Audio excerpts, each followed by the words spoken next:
Hey everybody, I'm Joplin, and this is Emily. We're going to talk to you a little bit about your website options and some of the must-dos for planning your website. First, you want to identify the business goals for your website. What are you trying to accomplish? Is it strictly informational? Are you selling products? Are you trying to boost traffic, increase engagement with your customers? Think about what your primary objective for your website is and how you're going to solve it. Next, think about your target audience. This could be your ideal customer. This is like who's going to be interacting with your site every day.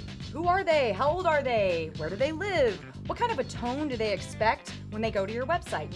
How are you going to interact with your customers online? Right, is it humorous? Is it professional? There's a lot of different ways. Absolutely. Now that you've thought about your audience, it's time to define a unique value proposition for your website. So what's going to make you stand out against everybody else that's online? Right, why is your audience even coming to your site in the first place? What pain points are you solving that is helping them out? And in the same breath, kind of what are your competitors doing and how are you setting yourself apart from them? Yeah, think about your strengths as an entrepreneur because you can turn those into really compelling calls to action on your website. So we've talked a little bit about the what of planning your website. Now let's talk a little bit about the how of building your website. It's time to pick that platform. Yeah, and you're gonna see three basic options when it comes to picking a platform. Ranging from easiest to hardest, there are template-based website builders, do-it-yourself, drag and drop kind of things. Step up from that would be a more content management system, something like WordPress. That's a little more advanced. And then of course, if you're really clueless or you just don't have the time, that's when you can hire a professional to design the website for you. Before rolling anything out, consider what you may need today and also what you may need in the future. Some things to consider would be, do you need a blog? Do you need to do some online processing for your store? Yeah, are you capturing customer information or scheduling appointments? The answers to these questions will help you determine the best platform for your business.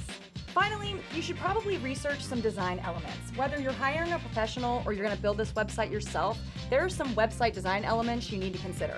When thinking about design elements, always ask yourself, is this site easy to use? Is it easy to navigate? Is it comfortable to be on? Yeah, if I want to buy something from your site, how can I do that? Is it pretty easy for me to do or is it really complicated?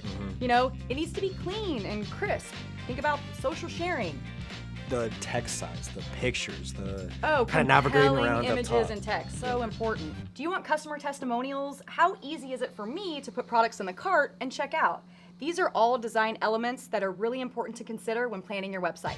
I know we just threw a lot at you, but the most important thing to remember is that you're planning things out and do you kind of know what your website's going to be looking like? Absolutely. I'm Emily. And I'm Joplin. Thanks for joining us.